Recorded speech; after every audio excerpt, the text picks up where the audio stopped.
I'll never forget the moment my son called another man dad. The sound was small, no louder than the rustle of pine outside the lodge window. But it hit me harder than any battle, any rogue fight, any broken bone I've ever endured. I stood outside the glass doors, breath fogging the cold surface, staring at the life that used to be mine. Nova, my mate, the woman I rejected, lifted our boy into the arms of the man she married. A man with a quiet, steady strength, the kind you can't buy with power or title. He held my son like he'd been waiting for him his whole life. And my boy, my blood, wrapped his arms around that man's neck and whispered, "Dad."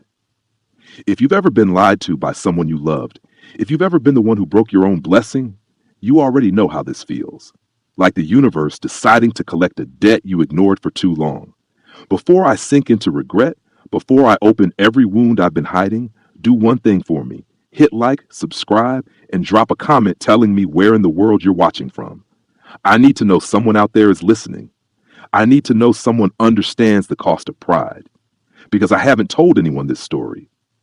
Not until now. And once I begin, there's no going back. My name is Damon Flint. At 29, I was alpha of the Flintridge Pack, buried deep in the heart of the Montana mountains, where the snow cuts bone deep and the silence carries secrets. Back then, I thought leadership was about dominance, presence, perfection. I thought an alpha had to have a Luna who matched the image. Perfect hair, perfect face, perfect body. You know, the kind of woman who turned heads and made the pack talk. That foolishness cost me everything. My pride blinded me. My ego made decisions my future couldn't survive. And the cruelest part? It all began with a quiet girl who walked into my life like a whisper. Nova wasn't the kind of mate an alpha bragged about, not according to the shallow standards I trapped myself in. She wasn't loud. She wasn't glamorous. She didn't dress to be seen. She wore soft sweaters and simple jeans, her hair natural, her voice gentle. But she had a strength that lived under her skin like wildfire, a calm that settled storms, a kindness you didn't notice until it was gone. I didn't appreciate any of that. Not then, not when it mattered. And by the time I realized she was carrying my child, she was already gone. To understand how I destroyed my life, we have to go back to the beginning, to the parts of the story that still keep me awake. The first time I saw Nova, she was kneeling in the snow outside the clinic, soothing an injured pup. The Montana wind was fierce that day, biting through clothes and fur, but she didn't flinch. She cupped the pup gently, her fingers warm against its trembling body, whispering words even my heightened hearing barely caught. For a moment, the entire world muted. The trees stopped swaying, the cold stopped burning. Even my wolf stilled, watching her with a confusing kind of recognition. My beta, Rowan, had to call my name twice before I blinked out of it. I shook my head and kept walking, pretending that tug in my chest meant nothing. I didn't understand it was the bond calling me. Or maybe I understood, and chose to ignore it. Looking back, I see every sign I refused to acknowledge. Every time I passed her in the packed grounds, warmth spread in my chest. Her scent, lavender and pine, always lingered longer than it should. She'd glance at me, then look away quickly, cheeks flushed, breath unsteady. I thought she was shy, nervous around her alpha. In reality, she felt the bond immediately. She felt everything I refused to admit. Rowan tried to warn me once. Connections like that don't just happen, he said. Pay attention. But I had models orbiting me like moths to flame. Women with flawless beauty, skinny waists, sharp eyeliner, women who fit the fantasy of what an alpha's Luna should be. Nova didn't fit that fantasy. I was too immature to realize the goddess doesn't choose based on fantasy. One morning, I found her in the forest gathering moonroot. Snow sparkled around her like tiny stars. She stood when she noticed me, and something shifted in her eyes. Hope, fear, longing. My wolf whispered her name. Nova. I swallowed it down. I walked past her without a word. That night, I had a dream. Her silhouette in the snow, holding a small child I couldn't reach. A child with my eyes. I didn't understand it then. Or maybe I did, and just didn't want to. Nova's eyes always held truths I wasn't brave enough to face. When she looked at me, it felt like she saw past the alpha, past the pride, straight into the scared boy I pretended I'd grown out of. Every time I entered the apothecary, her hands would pause mid-motion. She'd inhale sharply, like my presence changed her breathing without her permission. She always seemed on the edge of saying something important, but she never did. And I never asked. My pride believed she didn't matter. My ego believed I could choose better. My arrogance believed the bond was a mistake. There was a night, clear sky, quiet air, when everything could have changed. A storm had knocked down a tree near her cabin, and she was struggling to move branches off the path. I helped her without being asked. As we worked, our hands brushed. A spark shot up my arm, so intense I almost gasped. Her lips parted like she felt it too.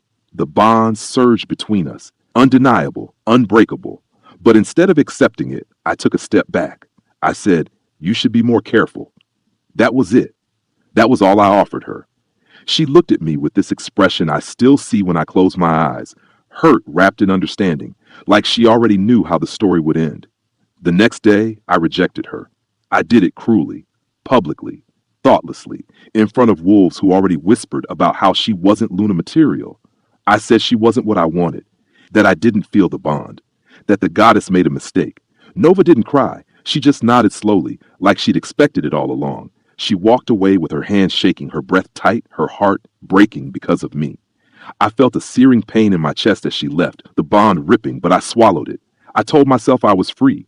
A week later, she vanished. No note, no goodbye, just gone, and the pack barely noticed. Except Rowan, except me. But I buried my regret. I drowned myself in parties, in women, in distractions. I kept dreaming of the silhouette in the snow holding a child. Months passed. Seasons changed. My leadership suffered. My wolf grew restless, and something inside me felt wrong, like I'd lost the part of myself that mattered. I tried to move on, but every scent of lavender made my stomach twist. Every quiet girl reminded me of her. Every dream showed that child again. Small hands, winter blue eyes, reaching for me before being lifted away. 2 years later, I found out the truth. I learned Nova was pregnant when I rejected her. She carried my child alone. She left to protect him from a father too arrogant to deserve him. She built a new life with a man who treated them like a treasure, a man my son calls Dad. That realization shattered me in ways battle never could. And this story, the one I'm telling you now, is that the confession of a man who learned too late that the blessing he threw away became the miracle someone else cherished. That was the day I realized peace doesn't come cheap, and some mistakes you never stop paying for. I didn't know how deeply the bond had damaged me until months after Nova vanished. Wolves don't handle broken bonds well, and alphas handle them even worse. I tried pretending I was fine, throwing myself into patrols, pushing past exhaustion, taking risks I shouldn't have taken. My pack noticed. Rowan noticed first. He always did. One evening, while the Montana sky burned orange, he walked into my office and dropped a stack of reports on my desk. "Damon," he said slowly, "you're slipping." His voice wasn't judgmental, just honest. I wanted to snap at him, to assert dominance, but all I felt was tired, bone-deep tired, like every breath hurt. I brushed it off and told him I needed a run, but even my wolf hesitated. He wasn't himself. He was grieving someone I forced away. Rowan watched me for a long moment before saying, "You keep acting like you're not dying inside. We both know you are." I hated him for saying it. I started having episodes, moments where my vision blurred, my breath hitched, and I'd hear her heartbeat even though she wasn't there. It terrified me, but I pushed it down. Every time I'd tell myself the same lie. You'll get over her. Time heals bonds, except time didn't heal anything. Time exposed everything. Wolves whispered that I was losing my edge. Some questioned my leadership in private. Others grew restless. A few even blamed Nova, calling her weak, unworthy.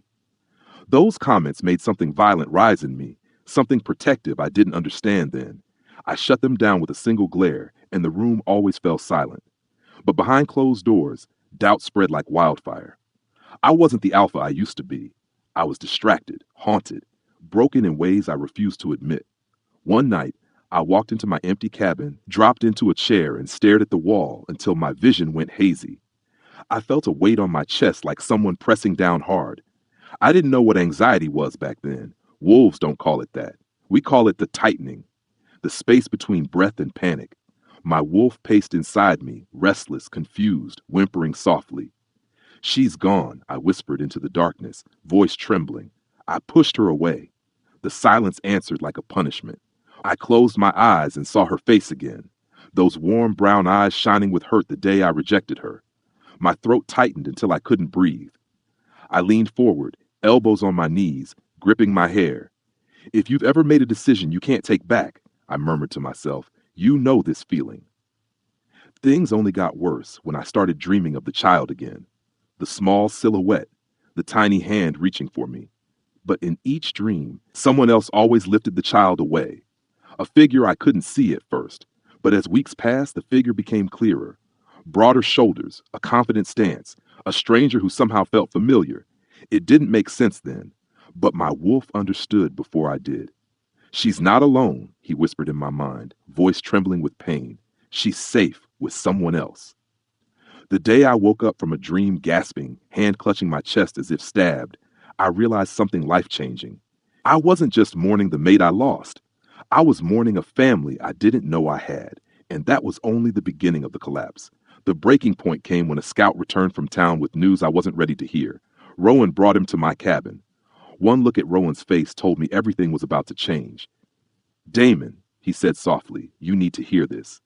The scout stepped forward nervously, hat in his hands. Alpha, I saw her. My world froze. My breath stopped. My heartbeat thundered in my ears. Where? I rasped, voice cracking. Downtown Bozeman, he whispered. She wasn't alone. My wolf lunged inside me, desperate, hopeful, terrified. Who was she with? I asked, my voice barely human. The scout swallowed. A man, tall, strong, looked important. And Alpha, there was a child with them, a boy. I felt the universe split open under my feet. A boy, my boy. But I wouldn't confirm this truth until much later. For now, all I knew was that Nova had moved on. And she wasn't alone. I should have gone to find her immediately. I should have run to Bozeman that same night. But instead, something strange happened. I froze. Fear paralyzed me. Not the fear of a fight or an enemy or a rival Alpha. No, this fear was quiet, heavy, human. What if she hated me? What if the child didn't know me? What if the man with her was better than me in every way? My wolf snarled, demanding we go after her. But I stood still, breath shaking, heart breaking in ways I didn't know a heart could break. That night, as snow fell quietly against my window, I whispered one truth I never said out loud. I don't deserve her. The moment those words left my mouth, my wolf whimpered softly, curling into himself like a wounded pup. That was the night I learned that guilt doesn't just live inside you. It chews through you slowly. Life went on, even though mine felt like it had stopped. The pack needed me. Wolves needed direction. Patrols continued. Meetings happened. But every day felt like moving through fog. I'd hear whispers, wolves saying I was distracted, unfocused, slipping. They weren't wrong. Some nights I shifted and ran through the mountains until my paws bled, trying to outrun the image of Nova walking away from me. During one of those runs, I found myself at the ridge overlooking the valley, a place she once told me she loved. I stood there, chest heaving, staring at the distant lights of towns far beyond pack borders. Are you happy? I whispered into the cold. Do you think of me at all? But the wind offered no answer. My wolf only whined in response. A few weeks later, Rowan slammed a file on my desk, snapping me out of a haze. You're going to Bozeman, he said firmly. You can't keep living like you're already dead. His words cut deeper than claws. I looked up at him, rage and grief swirling in my chest. And what do you expect me to say to her? I demanded. Hey, Nova, sorry for rejecting you. Sorry for calling you unworthy. Sorry for letting you raise a child alone. My voice broke on that last word. Rowan didn't flinch. You say the truth, he answered softly, and you pray she listens. But the truth scared me more than anything else. I wasn't ready to face her. I wasn't ready to face the life she built without me. Still, the next morning, I found myself driving toward Bozeman with snow drifting across the road. My hands gripped the steering wheel so tightly my knuckles turned white. My wolf paced in my chest, tense, alert, terrified. When I finally reached the town, everything smelled strange, city scents mixing with pack scents, human life mixing with ours. I searched street after street, heart pounding with every turn. Hours passed. Dusk settled over the mountains.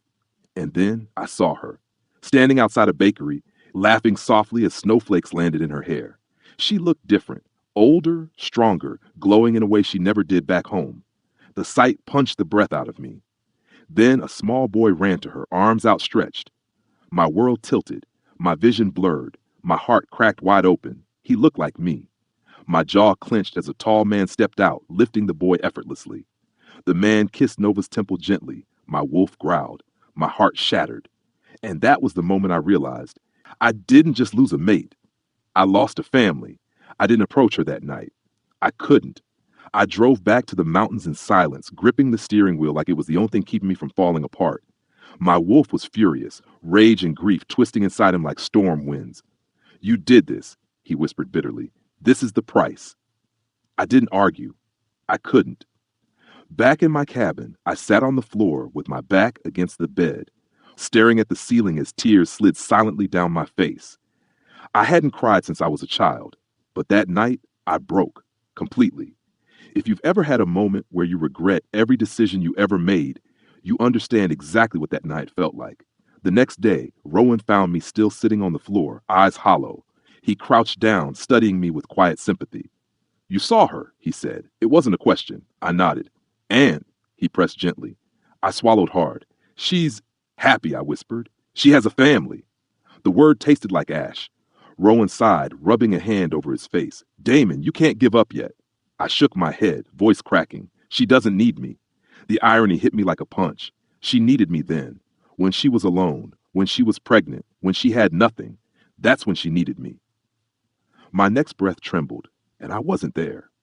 Rowan didn't disagree. He didn't try to soften it. Some truths hurt too deeply to dress with kindness. The Pack Council chose the worst possible time to challenge my leadership. Rumors spread fast, whispers about my distraction, my emotional collapse, my inability to focus. One council elder even said, if he cannot control his own heart, how can he control a pack? The words stung because they held truth. My wolf snarled at every accusation, but I didn't fight back the way I used to. I was losing myself, bit by bit, memory by memory, regret by regret. One night, after a brutal council meeting, I found myself walking into the forest, needing air. Snow fell in thick, heavy flakes. The world felt hushed, suspended between breaths. And for the first time in my life, I whispered into the darkness, I deserve this pain. My wolf disagreed, but even his protests sounded weak. The collapse came when rogues attacked the border. Normally, I'd be at the front, tearing through enemies with lethal precision. That night, my reaction was delayed. My focus wavered. I hesitated. A young warrior nearly died because of my split-second distraction. After the fight, Rowan grabbed my arm, shoving me against a tree. This ends now, he snarled. You either fix yourself or step down. His words weren't meant to hurt. They were meant to save. But guilt flared hot and violent in my chest. I shoved him back. You think I don't know that? I yelled. You think I don't feel myself falling apart? The forest swallowed my voice. Rowan stepped closer, eyes softening. Then go to her, Damon, before you lose everything. And that was when fate intervened in the cruelest possible way. A letter arrived at the pack borders. No name, no sender, just a simple line carved into a wooden piece. She doesn't need you anymore. My wolf collapsed with a heartbreaking whine. And that message, that was the moment everything spiraled beyond return. When I held that wooden piece in my hand, something inside me cracked like thin ice under too much weight. The message was simple, almost gentle, but it cut deeper than claws ever could. She doesn't need you anymore. It wasn't written with anger. No threat, no signature, just truth. Cold, sharp, final. My fingers tightened around the wood until my knuckles whitened. My wolf howled in my chest, long, low, broken. For years I had ignored the bond. For years I had drowned the truth with arrogance. Now the truth stood before me, carved into wood by some unseen hand. I walked back to my cabin slowly, feeling each step like I was carrying a mountain on my shoulders. When I closed the door behind me, I slid down the wood and sat on the floor, staring at nothing.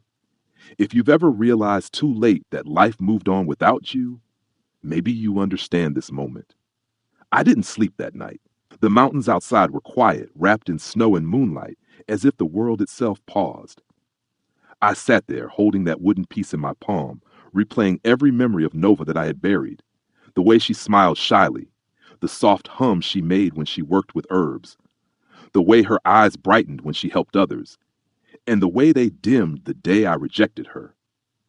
I thought about the man in Bozeman, the one who kissed her temple like she was the most precious thing he'd ever touched, the one who lifted the child, my child, with love in his arms. My breath trembled. I whispered into the silence, she really doesn't need me. But the truth that hurt more was this: she shouldn't need me. I failed her in every way a man could fail the woman he was blessed with. And then I failed the child who never asked for any of this. The following week, something shifted in the pack. Wolves moved past me with careful glances. Conversations quieted when I walked into a room. I knew they sensed change, they sensed weakness.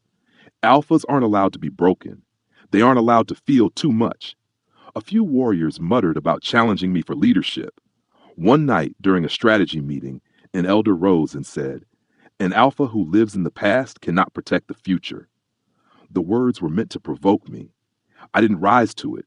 I didn't have the strength. Rowan stepped in, slamming his hand on the table, glaring until the elder backed down. But when the meeting ended, he pulled me aside. "Damon," he said softly, "you're fading." He wasn't accusing me. He was begging me. "Let me help you." I shook my head. "You can't fix what I broke." Rowan exhaled sharply, frustration lining his face. "Then at least try to fix yourself." For a while, I tried. I trained harder. I meditated. I patrolled the borders. I threw myself back into pack life, but nothing filled the void. Nothing quieted my wolf's constant agony. Nothing erased the image of Nova living a life that should have been mine to protect. On one particularly cold evening, I sat at the edge of the ridge overlooking the valley. The wind whipped through my hair, carrying distant scents from human towns. I closed my eyes and imagined what her life must be now. Warm firelight, gentle laughter, a child's footsteps, a man who knew her worth from the moment he met her. The ache in my chest tightened. "I thought I had time," I whispered into the wind. "Turns out, time had me." It was a truth I couldn't run from anymore. The breaking point came unexpectedly. I was in the training yard sparring with a warrior. He made an unexpected move and clipped my jaw. Normally, that would have barely registered. Instead, something in me snapped. I froze mid-fight, eyes blurring. My wolf retreated so sharply I staggered. Murmurs rippled through the yard. A few warriors exchanged glances. My opponent stepped forward cautiously. "Alpha, are you all right?" I wasn't. And for the first time, I said it out loud. "No." The word left my lips like smoke. Rowan rushed over, grabbing my arm and pulling me into my office. "Talk to me," he demanded. "Now." I sat down, hands shaking. "I saw her," I whispered. "I saw my son." Rowan didn't speak, didn't breathe, didn't blink. He just waited. "She's happy," I choked out. "She has a family, without me." Rowan sat beside me, running a hand over his face. "Damon," he said gently, "you still need closure." I shook my head. "Closure doesn't belong to me. Happiness does. Hers." Rowan didn't argue. He looked at me the way a brother looks at someone they love, someone hurting beyond help. "Then what do you want?" The question echoed through the room. I didn't answer immediately. My wolf stirred, listening. I swallowed hard. "I want to tell her I'm sorry." The words trembled. "And I want my son to know I exist." Rowan nodded slowly. "Then that's your path." But paths are rarely easy, and fate wasn't done with me. A few days later, as dawn broke over the Montana peaks, I drove back to Bozeman. My stomach twisted the entire way. My wolf trembled inside me, caught between hope and dread. Snow dusted the streets as I parked near the bakery where I'd first seen them. I stepped out of the car, breath fogging the air, hands shaking slightly. I didn't know what I'd say. I didn't know if she'd listen. But I walked one step at a time until I turned the corner and saw her. She wasn't alone. The man was with her. So was the child. My vision blurred, but I kept walking. And that's when the boy turned.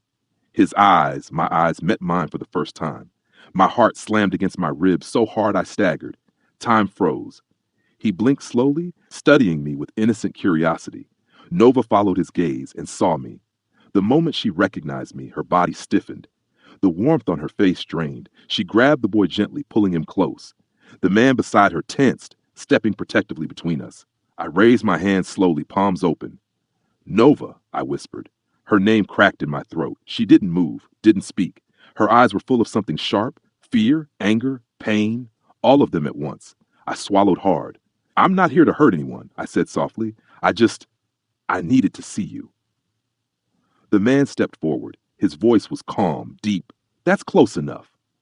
The authority in his tone startled me. He wasn't a wolf, but he carried himself like someone who'd faced monsters and survived. The kind of man who didn't need claws to protect his family.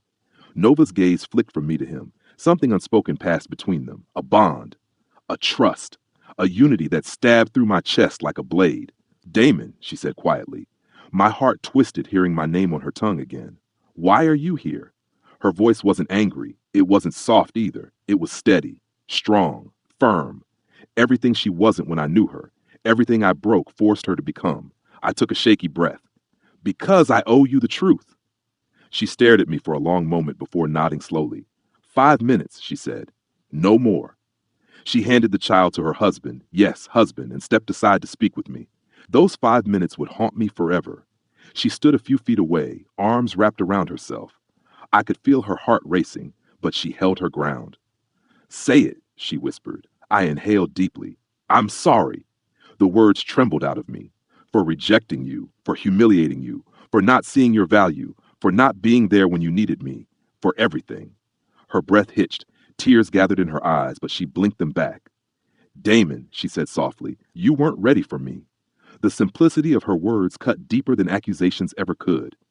You weren't ready for us, and I couldn't wait for you to grow. My voice cracked. You were pregnant. She looked away. Yes. Silence settled like snowfall. You left, I whispered. I had to, she answered. Not for me, for him. Her husband watched us from a distance, protective but patient. The child played with his scarf, unaware of the storm unraveling a few feet away. Can I? My voice failed. Can I talk to him someday? Nova's eyes softened slightly. Someday, she said. But you need to understand something first. Her voice dropped to a trembling whisper. You're not in his life because you broke the bond. Not because I wanted to keep him from you. She inhaled sharply, and you need to forgive yourself before you ever stand in front of him. Those words nearly brought me to my knees. I think about him every day, I confessed. Every night. Every dream. Nova nodded, tears finally sliding down her cheeks. I know, she whispered. I feel it. Their boy giggled suddenly, drawing our eyes. He was spinning in the snow, pure joy radiating from him. My chest tightened painfully. He's beautiful, I murmured. He's mine. Nova closed her eyes. He's ours, she corrected softly, and for a moment the world stood still. The man approached then, placing a gentle hand on her back. She looked up at him with a softness that killed me. He extended his hand to me politely. I'm Michael, he said. I shook it. His grip was firm, steady. He's a good boy, Michael added, and he's safe with us. I nodded, unable to speak past the lump in my throat. As they turned to leave, Nova whispered one last thing without looking back. Heal, Damon. Come back when you're whole. I stood there long after they disappeared. Snow fell around me in thick, quiet flakes. I felt like a ghost, half alive, half gone. If you've ever had to watch the life you lost walk away, I murmured, voice trembling, you know this pain. I drove home in silence. The mountains were dark silhouettes against a bruised sky. My cabin felt emptier than ever. I collapsed onto my bed fully clothed, staring at the ceiling. My wolf curled into a tight ball inside me, whimpering softly. We saw him, he whispered. My voice cracked. Yeah. Sleep didn't come easily. When it did, I dreamed of my son's eyes, wide, innocent, curious. And that image carried me into the next painful chapter of my life. The next morning, Rowan barged into my cabin without knocking. Well, he demanded. I sat up slowly, exhausted. I saw them. He studied my face, reading the truth in my expression. How bad? I shook my head. Beautiful, I whispered. It was beautiful and it destroyed me. Rowan exhaled heavily, dragging a chair over and sitting beside me. What happens now? He asked. I looked out the window at the endless white mountains. Now? My voice was quiet. Now I have to become a man my son can look at without flinching.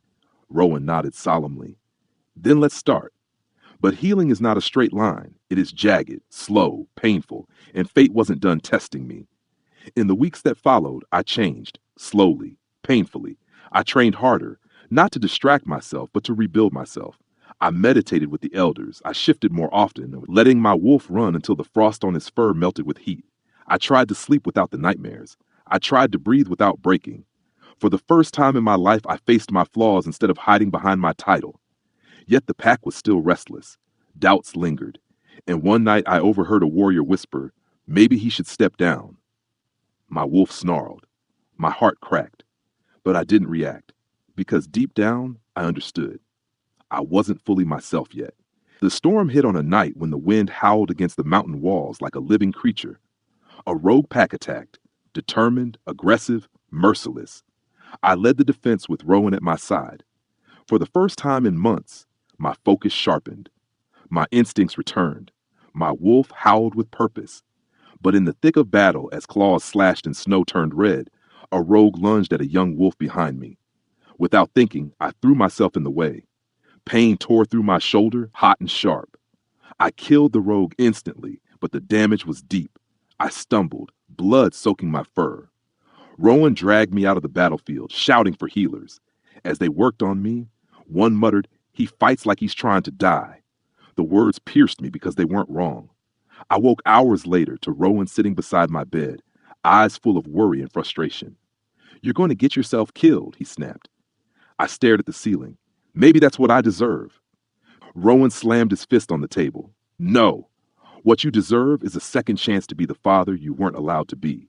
I closed my eyes, feeling tears burn behind them. "He doesn't know me," I whispered. Rowan leaned forward. "Not yet, but he will." The conviction in his voice gave me something I hadn't felt in months: hope. And then, the next morning, fate delivered a twist I never saw coming. The twist came in the form of a trembling knock at my cabin door. It was 3 a.m. The mountains were silent except for the wind. I opened the door, expecting Rowan or a warrior. Instead, a stranger stood there, human, panicked, covered in snow, his breath coming in ragged bursts. "You Damon Flint?" he asked. I nodded slowly. He swallowed hard. I was told to bring this to you." He shoved a small envelope into my hands before stumbling back into the night, disappearing into the storm like a ghost. My wolf stood up inside me, alert, uneasy. I closed the door, tearing open the envelope with shaking fingers. Inside was a single photograph, my son, my boy, sitting on the floor with a sketchbook, drawing something with deep concentration. But that wasn't what froze my blood. It was the date. The picture was taken 2 days ago, inside Nova's home. Inside the home of the man she trusted. Someone had been close enough to take that photo. Someone who didn't belong there. I flipped the photo over. A message was scrawled in sharp, messy handwriting. "He looks like you, doesn't he?" My vision blurred with rage and fear. My wolf roared inside me, claws raking against my ribs. This wasn't random. This wasn't coincidence. Someone had eyes on Nova. Someone was watching my son. I grabbed my coat, heart pounding, and burst out the door without thinking. Rowan intercepted me near the courtyard, startled by my wild expression. "Damon, what happened?" he demanded. I shoved the photo into his hand. He went rigid. "Who took this?" he hissed. "I don't know," I snapped. But they were close enough to be inside her home. Rowan's eyes snapped to mine, sharp with understanding. Human stalker? Rogue? Former pack member? I shook my head. "I don't care who. I'm going to Bozeman, now." Rowan grabbed my arm. "I'm coming." I didn't argue. We shifted into wolves, paws pounding through snow as we barreled toward the only family I'd ever truly wanted. By the time we reached the edge of Bozeman, dawn was just beginning to paint pale streaks across the sky. Rowan and I shifted, grabbed clothes we kept hidden in the forest, and sprinted toward the residential district. My lungs burned, my heart hammered, and every instinct inside me screamed the same thing. Protect them. Protect them now. When we reached their street, everything looked normal. Calm, quiet. Smoke rose gently from chimneys. Lights glowed in a few windows, but my wolf's hackles lifted. Something was wrong. I could feel it in the air, the same way you sense a predator hiding just outside the tree line. I walked up their driveway, pulse thundering. The front door was locked, but I heard faint movement inside. A shuffle, a thud, a soft gasp. My blood turned to ice. I pounded the door. "Nova!" No answer. "Nova! Open the door!" Rowan circled the house, eyes scanning. "Back window!" he shouted. "It's cracked open." My body reacted before my mind did. I sprinted around the house and found the window pried upward slightly. Someone had broken in. I felt my vision go red. Rowan motioned silently, count to 3. We lifted the window and slipped inside. The house smelled of cinnamon and lavender, but underneath was something sour. Wrong. Fear. I heard the soft sound of a child crying. My wolf lunged forward, but I forced myself to move quietly. We rounded the corner into the living room. and everything inside me shattered. Nova sat on the floor, arms wrapped around our son, shielding him with her body. Standing over them was a man, tall, gaunt, eyes wild with obsession. He held a broken picture frame, shards glinting in his fist like makeshift weapons. "You lied to me, Nova," he whispered, voice trembling. "You said you didn't have anyone. You said you were alone." Nova's voice shook. "Please, Jeremy, stop. You need to leave." My son sobbed softly against her chest. Something inside me twisted so violently I almost collapsed. Rowan stepped behind me, eyes blazing. Before the intruder could turn, I stepped forward. "Move away from them." My voice was low, deadly. Jeremy spun, eyes widening when he saw two men standing in the doorway. "Who are you?" he spit out. I didn't blink. "I'm the man who will end you if you touch them again." He laughed, a sharp, broken sound. "You're too late," he sneered. "She doesn't need you. She has me." My wolf snarled, and my hands balled into fists. "She never had you," I said evenly. "Not for 1 second." He lunged first. I moved faster. Rowan grabbed the boy, pulling him back to safety. I slammed Jeremy into the wall, fury burning through me like wildfire. He swung the broken frame, slicing my arm. Pain flashed, but I didn't care. I ripped the glass from his hand and pinned him down, snarling through clenched teeth. "You don't get to breathe the same air as them," I whispered. My vision blurred with rage. "You don't get to think about them. You don't get to speak their names." The man whimpered, shaking as the weight of my power pressed into him. Nova rose slowly, eyes wide with fear, not of Jeremy, of me. That realization hit me like a punch. I loosened my grip, forcing myself to breathe. I didn't want her to fear me. Not now. Not ever again. Police sirens wailed in the distance. Rowan must have called them. Jeremy was dragged away minutes later, screaming profanity until the doors shut behind him. When the officers left, silence fell over the house. Nova knelt beside our son, holding him tightly, whispering soothing words. I stood frozen, blood dripping from my arm, chest heaving with adrenaline and heartbreak. When she finally looked at me, her eyes were glassy with tears. "You came," she whispered, voice barely audible. "Of course I did," I breathed. "I'll always come." She swallowed hard, brushing hair from her son's face. "He saw you," she murmured.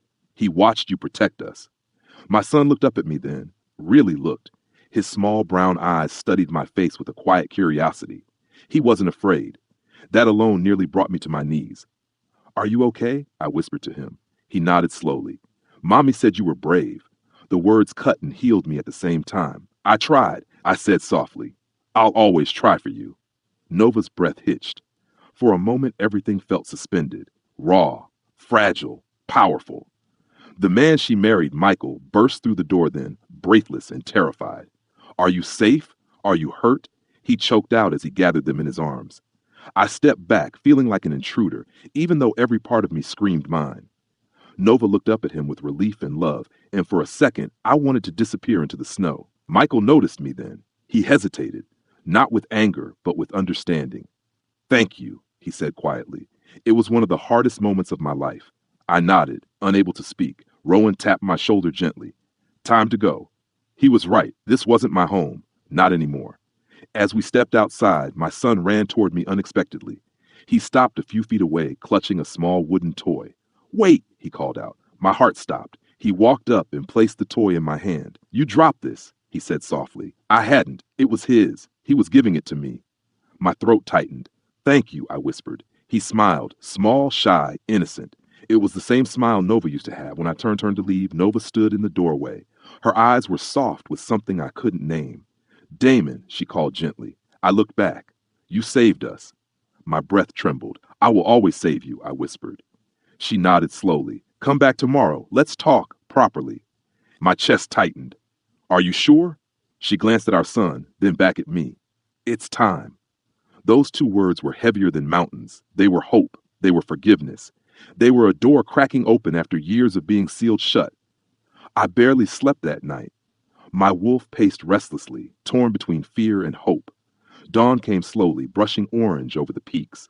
I walked to Bozeman again, every step echoing with memories and future possibilities. When I reached her house, Nova stood outside waiting, wrapped in a soft sweater, hair loose around her shoulders. She looked tired and beautiful and strong. "Damon," she said softly. I stopped in front of her, unsure if I was allowed to breathe in her presence. Thank you for coming. I swallowed hard. Thank you for asking. We sat on the porch, the cold biting at our skin.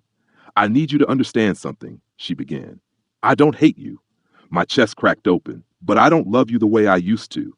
The words hurt, but they were honest. Love, she whispered. Love changed. It had to. I had to survive. I nodded slowly. I know. She took a shaky breath. But I want him to know you, if he wants to. Tears burned my eyes. I would give anything for that. Nova's voice softened. He's a bright boy, curious, kind. He deserves the truth. But Damon, she hesitated. You can't be half-healed. You can't come into his life wounded. He needs a whole father. I looked at my shaking hands. I'm trying. Nova reached out gently, covering my hand with hers. The warmth of her touch traveled up my arm, straight to my heart. I can see that, she whispered, and I'm proud of you for trying. Tears blurred my vision. Nova, I'm sorry. She squeezed my hand. I forgave you a long time ago for my own peace. Her voice trembled, but forgiveness doesn't rewind time. My chest tightened painfully. I know. She continued quietly. I'm married, I'm happy, and you need to accept that. I nodded slowly, even though every part of me shattered. But happiness doesn't erase the past, she said. You're still his father. For a long moment, we sat in silence, listening to the quiet hum of the neighborhood. Snowflakes drifted lazily around us. Finally, Nova whispered, Do you want to meet him properly? My breath caught. Yes. She stood and opened the door. My son peeked out from behind her leg, holding a small blanket. Come here, sweetheart, she said softly. He walked toward me slowly, eyes wide with curiosity. I knelt to his level, heart pounding. Hi, I whispered. I'm Damon. He tilted his head. Mommy said you're my other dad. My breath hitched. Tears filled my eyes. Yes, I whispered. If you want me to be. He considered this, then nodded. Okay. He reached out and touched my arm gently, as if testing reality. Do you like drawing? He asked. I smiled through tears. I do. His face lit up. I draw wolves. A laugh broke out of me, cracked, shaky, real. I would love to see them. He grinned and ran inside to grab his sketchbook. Nova watched me with soft eyes. He's been drawing wolves since he could hold a pencil, she whispered. He says they feel familiar. My chest tightened with a mixture of joy and grief. When he returned and climbed into my lap without fear, something inside me broke open and healed at the same time. I held him carefully, reverently, like he was made of pure light. This one is you, he said, pointing to a large wolf in the drawing. My throat closed. Thank you, I whispered. Nova stepped back, watching us with a bittersweet smile. Michael joined her, wrapping an arm around her waist. They looked at me not with anger, but with peace, acceptance, maybe even gratitude. I realized then that love doesn't always return the way you want. Sometimes it returns by giving you what you needed all along. And what I needed was this moment, this chance, this boy. After a while, Nova approached and sat beside me. He wants to know you, she whispered. So do it right. I nodded, wiping tears with the back of my hand. I will, I promise. When the sun set behind the mountains, casting long shadows across the snow, I stood at their door ready to leave. My son hugged my leg gently. Will you come back? He asked. My voice trembled. Always. Nova placed a hand over her heart, a signal I remembered from years ago, a silent gesture meaning I see you. I mirrored it, feeling something heavy lift from my chest. As I walked away, my wolf spoke softly for the first time in years. We are not alone anymore.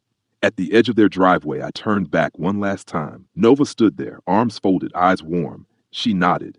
A simple gesture, a powerful one. It meant move forward, become better. You have a place in his life. I whispered into the cold air. That was the day I realized peace doesn't come cheap, but it does come. And for the first time in a long time, I let myself believe in tomorrow. And that was my story. If you stayed with me till this moment, thank you. Not just for listening, but for feeling it with me. Life doesn't always give us second chances. Sometimes it gives us lessons wrapped in pain, wrapped in regret, wrapped in years of wondering what might have been.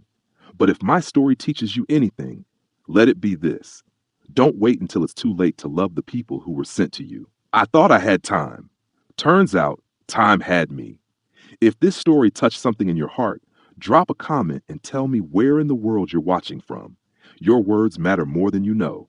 And if you want more stories like this, raw, emotional, powerful, and painfully human, Hit that like button, subscribe, and turn on your notifications so you never miss the next tale. Thank you for listening. Thank you for feeling. And until we meet again, take care of the people who still reach for you.